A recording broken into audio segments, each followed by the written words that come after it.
जय हिंद साथियों, क्या आप भी रेलवे ग्रुप डी का ऑनलाइन एग्जाम देने के लिए जाओगे? तो जैसा कि आप लोग जानते हो कि कंप्यूटर पर आपका एग्जाम होगा और बहुत सारे विद्यार्थी ऐसे होते हैं जिनको कंप्यूटर पर एग्जाम देने के लिए नहीं आता है। तो आज हम बात करेंगे साथियों, रेलवे ग्रुप डी का जो एग्जाम है वो कंप्यूटर पर आपको कैसे देना है। बहुत सारे विद्यार्थी ऐसे होते हैं जो कि बहुत सारी गलतियां कर देते हैं। उनको आ तो रहा होता है, चीजें भी आ रही होती है, पेपर भी आसान आपको दिखाई देता है, बट वहां पर साथियों कंप्यूटर पर आप गलतियां कर देते हो, हड़बड़ा जाते हो। तो कैसे परीक्षा देनी है साथियों, मैं आपको लास्ट में एक परीक्षा भी देकर बताऊंगा जिससे आपको पता चलेगा कि आपको किस टाइप से पेपर को हैंडल करना है। सारे के सारे क्वेश्चन मैं खुद सोल्व करके बताऊंगा, ठीक है। तो एक गलती और साल बर्बाद ना हो, इसके लिए साथियों पूरा का पूरा वीडियो देखना है। और जो भी साथी जिनको पेपर देने के लिए नहीं आता है वो उनको आपको ये वीडियो शेयर कर देना है, ठीक है। सबसे पहले साथियों हम बात करने वाले हैं कि क्या क्या पॉजिटिव होते हैं और क्या क्या नेगेटिव होते हैं। सबसे पहले एक तो होता है पेपर साथियों ऑफलाइन और एक होता है ऑनलाइन। रेलवे ग्रुप डी का जो एग्जाम है वो साथियों आपके होगा ऑनलाइन मोड पे। अब ऑनलाइन का मतलब होता है साथियों कंप्यूटर पर सीबीटी, कंप्यूटर बेस्ड टेस्ट होता है, वो आपके सामने होगा। क्वेश्चन आपके सामने दिखाई देंगे जैसा कि यानी कि मैं आपको बताऊंगा, अभी बताऊंगा, ठीक है। दूसरी बात पॉजिटिव क्या है साथियों, एक तो होती है ओएमआर शीट। ओएमआर शीट में क्या होता है, गोले भरने पड़ते हैं। एक गोला आप लोग भर देते हो, जैसे कि ऑप्शन ए भर देते हो, क्या पता वो गलती से आपने भर दिया है तो फिर उसको मिटा नहीं सकते, ओएमआर शीट रिजेक्ट हो जाती है। आप दूसरा गोला भरोगे तो क्वेश्चन गलत हो जाएगा, ठीक है। बट कंप्यूटर में ऐसा नहीं होता है। ऑप्शन ए भर दिया आपने, फिर भी आप वापिस बी को भर सकते हो, ठीक है, वापिस सी को भी भर सकते हो, डी को भी भर सकते हो। आपको लगा कि नहीं मैंने तो गलती से क्लिक कर दिया ए पर भी, मुझे तो क्वेश्चन ही नहीं आ रहा था, तो वहां पर ऑप्शन भी आता है, मैं आपको बताऊंगा अभी क्लियर रिस्पॉन्स का, ठीक है। तो वहां से पूरा का पूरा क्वेश्चन का ऑप्शन हट जाता है। आप गलती से भी भर दोगे तो भी चीजें वापिस सुधर सकती है, ठीक है। तो ये होता है बहुत ही अच्छी चीज है। बस आपको एक बार कंप्यूटर चलाना आना चाहिए, थोड़ा बहुत आपको देखने आना चाहिए, ओके। अब हम बात करेंगे साथियों कि ये होता है मॉनिटर। सबसे ज्यादा इंपॉर्टेंट चीज होती है ऑनलाइन कंप्यूटर के लिए, या फिर ऑनलाइन आपको एग्जाम देना है कंप्यूटर बेस्ड, ठीक है। ये होती है, आप लोग जानते हो सीपीयू होती है, ये होता है साथियों आपके माउस, और ये होता है कीबोर्ड, ओके। सबसे ज्यादा इंपॉर्टेंट चीज हमारे लिए होती है ये डेस्कटॉप वाला कंप्यूटर, ठीक है, जहां पर आपको एग्जाम देना है। दूसरी चीज आपके लिए होती है साथियों माउस, क्योंकि इन दोनों चीजों का बहुत ज्यादा यूज होता है। सबसे पहले मैं आपको बताता हूं कि ये जो माउस होता है ये कहां पर आपको यूज में लेना है। सबसे पहले यहां पर जो माउस का ये बायां बटन दिखाई दे रहा है, ये होता है साथियों आपके लिए ओके का बटन। जैसे ही आप क्लिक करोगे ओके हो जाएगा किसी भी चीज के ऊपर। ये होता है, ये फालतू का बटन होता है, ये किसी काम का नहीं है। चाहे आपने बटन दबा भी दिया तो भी घबराना नहीं है, चाहे आपने बीच वाला भी बटन दबा दिया, चाहे आपने ओके वाला भी बटन दबा दिया, घबराने की कोई आवश्यकता नहीं है, ठीक है। वहां पर ऐसा कुछ नहीं होता है कि ये वाला बटन दबा दिया अब मैं क्या करूं, गलती हो गई मेरी, कुछ नहीं होता है, ठीक है, हड़बड़ाना नहीं है। दूसरी चीज यहां पर दे रखा है साथियों एक कीबोर्ड। अब ये कीबोर्ड दे रखा है, ये मैं आपको बताता हूं, यदि इस कीबोर्ड का एक ही यानी कि काम है पासवर्ड डालने के लिए, पासवर्ड डालने के लिए कीबोर्ड काम में आता है। वहां पर पासवर्ड कैसे डालना है वो भी मैं आपको अभी बताऊंगा, ठीक है। दूसरी बात, कीबोर्ड में गलती से कोई भी बटन आपसे दब गया तो फिर आप क्या करोगे, कुछ नहीं करना है, ठीक है, कुछ नहीं होता है कीबोर्ड में, चाहे आप कोई सा भी बटन दबा दो कोई फर्क नहीं पड़ेगा। जब तक आपका एग्जाम चल रहा है, बहुत सारे स्टूडेंट ऐसे होते हैं कि हाँ सर मैं तो ये डेस्कटॉप पर चल रहा है एग्जाम, मैं गूगल पर सर्च करके लिख दूंगा। जब तक आपका एग्जाम चलेगा तब तक साथियों कोई सी भी और चीज चलेगी नहीं, विंडोज चलेगा ही नहीं, ठीक है। वो सिस्टम होता है लैपटॉप में या फिर डेस्कटॉप में, ताकि साथियों आप केवल और केवल एग्जाम दे पाते हो, ठीक है। उसमें ऐसा नहीं होता है कि बैक ले लिया, ऐसे ले लिया, बहुत सारे स्टूडेंट होशियारी लगाते हैं, है ना, तो वो चीज यहां पर नहीं होती है। जब तक एग्जाम चला है 90 मिनट तक केवल और केवल आपका एग्जाम चलेगा और आपको कर्सर लेना है, ठीक है। दूसरी चीज मैं आपको बताता हूं कि यदि कहीं पर भी यानी कि ऐसा हो जाता है कि इनमें से कोई सा बटन दब गया आपका गलती से, तो एग्जाम में क्या होगा, ऐसा कुछ नहीं होता है। बटन दब भी गया या फिर आपने कीबोर्ड का बटन दबा भी दिया तो भी साथियों कुछ भी होने वाला नहीं है, घबराने की आवश्यकता नहीं है। तीसरी चीज मैं आपको बताता हूं डायरेक्टली आपको अब एग्जाम कैसे देना है, ठीक है। सबसे पहले तो आपको वहां पर पेपर शीट मिलेगी। आपको बताइए कि एक जो पेज होता है वो बड़ा वाला पेज आपको मिलेगा, क्वेश्चन जैसे कि रीजनिंग को सोल्व करने 30 क्वेश्चन, 25 क्वेश्चन मैथ के आते हैं वो सोल्व करने, तो आपको पेन भी दिया जाएगा एक, ठीक है, और एक पेपर भी दिया जाएगा, सारी की सारी चीजें हो जाएगी, ओके। आपने इतना तो यानी कि पढ़ रखा है कि आप कर लोगे। दूसरी चीज अब मैं आपको बताता हूं कि आपको पेपर कैसे देना है, ठीक है। जैसे कि मैं आपको यह बताऊं कि अभी हम चल रहे हैं, जो ऑफिशियल वेबसाइट होती है रेलवे ग्रुप डी की, आरआरबी बिलासपुर जो है, आप लोग भी पेपर दे सकते हो। यहां पे डायरेक्टली मैंने क्या किया, गूगल के ऊपर सर्च किया आरआरबी बिलासपुर, और यहां पर मैं क्लिक कर रहा हूं आरआरबी की पहली वेबसाइट पर। अब आपको क्लियर तरीके से दिखाई दे रहा है, एक बार आप बताएंगे। बिल्कुल क्लियर तरीके से दिखाई दे रहा है। अब हम देखेंगे साथियों, थोड़ा सा नीचे की ओर जाएंगे। ये रेलवे का ऑफिशियल जो डेमो पेपर है वो मैं आपको बता रहा हूं। यहां पर तीसरे नंबर पर लिख रखा है click here for mock link for level first, ठीक है, एग्जामिनेशन फॉर CEN 08, वही रेलवे ग्रुप डी वाला। ओके, क्लिक किया इसके ऊपर, यहां पर आएगा लॉगिन और यहां पर आएगा पासवर्ड।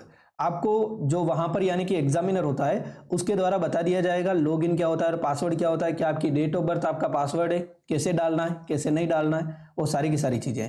यहाँ पर आपका नाम लिखा हुआ आएगा, candidate name, mock exam subject हो जाएगा यहाँ पे, ठीक है, रेलवे ग्रुप डी यहाँ पर लिखा हुआ आएगा, CEN 08 कुछ भी 2024, ठीक है। डायरेक्टली हमें यहाँ पर अभी कुछ नहीं डालना है, साइन कर लेना है, साइन इन, ठीक है। ये साइन इन हो चुका है। अब साथियों हम डायरेक्टली चल रहे हैं कहाँ पे, रेलवे ग्रुप डी का एग्जाम देने के लिए। क्या आपको ये चीज क्लियर तरीके से दिखाई दे रही है? नहीं दिखाई दे रही है तो फिर मैं आपको क्लियर तरीके से, ये लो, यहां पर हम आ गए, ठीक है। अब हम देखेंगे साथियों कि यदि हम यहां पर आ गए तो यहां पर देखिए कि जैसे पासवर्ड वासवर्ड डाल दिया, सारी की सारी चीजें डाल दी। व्यू इन किस में करना है, हिंदी में करना है तो हिंदी में आप लोग ये सारा का सारा चीजें पढ़ लेना, ठीक है। आपको इंग्लिश में पढ़ना है इंग्लिश में पढ़ लो, आपको पंजाबी में पढ़ना है पंजाबी में पढ़ लो, सारी की सारी सुविधाएं वहां पर दे रखी है, ठीक है। यहां पर ये नहीं हो रहा है क्योंकि ये फोटो डाल रखी है डेमो के लिए, ओके, वहां पर सारी चीजें होगी। टोटल ड्यूरेशन सारी की सारी चीजें लिख रखी है, 90 मिनट का आपके पास में टाइम होगा, 20 minute extra off every 60 minute, और लगभग लिख रखा है ये सारी की सारी डिसेबिलिटी जिसको होती है उसके लिए। थोड़ा सा नीचे की ओर चलेंगे, पूरा का पूरा इंस्ट्रक्शन आपको पढ़ने के लिए दिया जाएगा, पढ़ लेना, कोई दिक्कत नहीं है। नेक्स्ट कर देना उसके बाद में यहाँ पर वापस आ रहा है व्यू इन हिंदी, हिंदी कर दो, कोई दिक्कत नहीं है। सब्जेक्ट यहाँ पर यानी कि आपको डिफॉल्ट लैंग्वेज क्या होनी चाहिए आपके क्वेश्चन के लिए, ठीक है। क्लियर तरीके से दिख तो दे रहा है साथियों? कमेंट बॉक्स में जरूर बताना, ठीक है। अब हम देखेंगे कि यहाँ पर सब्जेक्ट लिख रखी है तो हम लॉक करेंगे हिंदी को, क्योंकि मुझे हिंदी आती है अच्छे से, सारे के सारे क्वेश्चन हिंदी में होने चाहिए। फिर मैं लॉक कर दूंगा I have read and understood instruction, I agree. फिर मैंने कर दिया I am ready to begin. बहुत सारी चीजें वहां पर बताई जाएगी आपको, ऐसा नहीं है कि आपको बताई नहीं जाएगी, सारी चीजें वहां पर आपको बताई जाएगी। मैं केवल और केवल ये चीज बताने की कोशिश कर रहा हूं कि आपको कैसे सोल्व करना है, कैसे चीजें करनी है, ओके। अभी आपका एग्जाम स्टार्ट हो गया। यहां पर यदि हम देखेंगे तो एग्जाम स्टार्ट हो चुका है, टाइम ये रहा, दिखाई दे रहा है, टाइम लेफ्ट लिख रखा है यहाँ पे, जो 90 मिनट से चल रहा है वो। यहां पर भी आप लोग चेंज कर पा रहे हो, जैसे कि आप देख पा रहे हो, इंग्लिश आ गई, हिंदी आ गई, मराठी आ गई, तमिल आ गई, जो भी आपको सुटेबल लग रहा है वो। यदि मैं इंग्लिश करूंगा तो क्वेश्चन इंग्लिश में हो गया, समझ गए। यहां पर मैं मराठी करूंगा तो क्वेश्चन क्या हो गया, मराठी में हो गया, ठीक है। ये चीज भी आपको समझ लेनी है। यहां पर अब बहुत ज्यादा इंपॉर्टेंट चीज मैं आपको बताता हूं, ये तो हो गई, सबसे पहले आ रहा है सोशल साइंस, ऊपर लिख रखा है, मैं आपको अभी बताता हूं, ठीक है। ये सोशल साइंस, यदि मैं मैथमेटिक्स पर क्लिक करूंगा तो मैथमेटिक्स के क्वेश्चन पहले आ जाएंगे, ठीक है। ऐसा नहीं कि हाँ सीक्वेंस से करना है चीजें, एक बार आने के बाद में आएगी नहीं, आप जितनी बार चाहो, ठीक है। मैंने जैसे कि डायरेक्टली यहां से 7वें क्वेश्चन पर लॉक कर दिया, 7वां आ गया।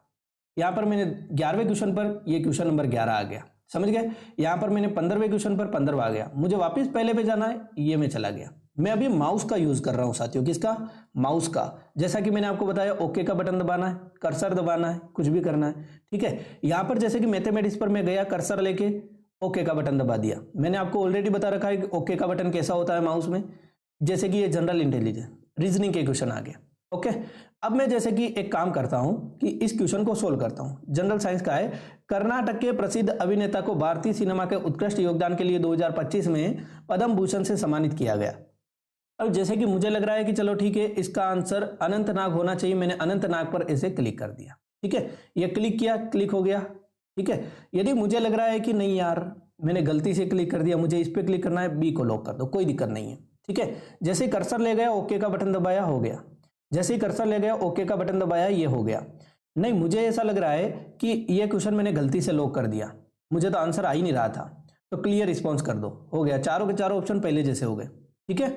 अब चले वापिस देखेंगे कि जैसे कि मुझे यह लग रहा है कि इसमें होगा रमेश अरविंद, तो सेव नेक्स्ट कर दिया, ये क्वेश्चन हो गया, यहां पर हरे रंग का आ गया, समझ गए कि हाँ चलो ठीक है, एक क्वेश्चन मैंने कर लिया। जैसे कि यहां पर लिख रखा है, फरवरी 2025 में कोबे में जापानी चैंपियनशिप पुरुष की 20 किलोमीटर रेस वॉक में विश्व रिकॉर्ड निम्नलिखित में से किसने तोड़ा। तो मुझे लग रहा है चलो ठीक है, इसमें आंसर है कोकी इकेडा, नहीं ये है, नहीं ये है, कुछ भी कर सकते हो, ठीक है। तोशिकोशी यामानाशी है, चलो ठीक है, सेव एंड नेक्स्ट कर दिया, ओके, कोई दिक्कत नहीं है। मुझे लग रहा है नहीं, मैं जीके नहीं, पहले मैं रीजनिंग करूंगा। रीजनिंग पर आ गया। पहला क्वेश्चन मुझे रीजनिंग का नहीं आ रहा है, मैंने दूसरे क्वेश्चन पे क्लिक किया, मैंने तीसरे पे क्लिक किया, चलो ठीक है, ये मुझे आ रहा है। W 23 नंबर पर आता है, U 21 नंबर पर आता है, S 19 नंबर पर आता है, सब में माइनस का 2 हो रहा है। देखिए मैंने कर लिया डायरेक्टली कि चलो ठीक है, Q 17 नंबर पर आता है, माइनस का 2 करेंगे तो सर जी 15 नंबर पर O आता है, ELO। ठीक है, 7 नेक्स्ट कर दिया, सोल्व हो गया क्वेश्चन। कुछ नहीं करना है, ठीक है ना। यदि आपको ऐसा लग रहा है कि चलो ठीक है ये क्वेश्चन थोड़ा सा लंबा है, तो मार्क अस रिव्यू कर दो। यहां पर ऐसा निशान आ जाएगा, चौथे नंबर पर आप देखोगे तो इस टाइप का कलर आ जाएगा। ओके, ये टाइम चल रहा है, तब तक आप केवल और केवल एग्जाम दे सकते हो और कुछ भी नहीं कर सकते हो। और एग्जाम आपको कैसे देना है ये मैंने आपको बता दिया। जैसे ही चलो ठीक है कि आपको सबमिट कैसे करना है, यहां पर तो देखो सबमिट का ऑप्शन दे रखा है, तो सबमिट हो गई नहीं। ये देखो मैं सबमिट पर क्लिक कर रहा हूं, सबमिट हो गई नहीं, समझ रहे हो। टेस्ट आप पहले यदि एग्जाम से पहले भी आपका हो गया है, गलती से आपके सबमिट के ऊपर क्लिक हो गया, सबमिट नहीं होगा एग्जाम, ठीक है। क्योंकि जब तक आपका 90 मिनट चल रहा है, अपने आप चाहे आप लास्ट में सबमिट करो चाहे ना करो, अपने आप वो टेस्ट सबमिट हो जाएगा। घबराने की कोई बात नहीं है कि सर जी क्वेश्चन सोल्व करते करते मेरा तो डिस्प्ले गायब हो गई, तो इसका मतलब ये है कि आपका पूरा का पूरा टाइम निकल चुका है, 90 मिनट हो चुके हैं और जितने क्वेश्चन आपने किए वो हो चुके हैं क्लियर, और जितने भी क्वेश्चन आपने नहीं किए वो छूट चुके हैं, कोई दिक्कत नहीं है, ठीक है। जितने आपने किए हैं वो आ चुके हैं। ओके, तो इस टाइप से हो जाता है, ऐसा नहीं है कि लास्ट में मुझे सबमिट करना पड़ता है, नहीं करना पड़ता है। ओके, तो ये सारी की सारी जानकारी साथियों आपके लिए थी। बाकी आप लोगों को ये वीडियो कैसा लगा आप कमेंट बॉक्स में जरूर बताना। कैसे आपको क्वेश्चन को सोल्व करना है मैंने आपको बता दिया। आप गूगल पर जाइए, डायरेक्टली लिखिए RRB बिलासपुर और एक बार सोल्व करके देख लीजिए। घबराने की कोई आवश्यकता नहीं है। अपने साथियों के साथ में ये वीडियो जरूर शेयर करना। Okay, thank you so much, take care, good bye all of you, best of luck for your exam.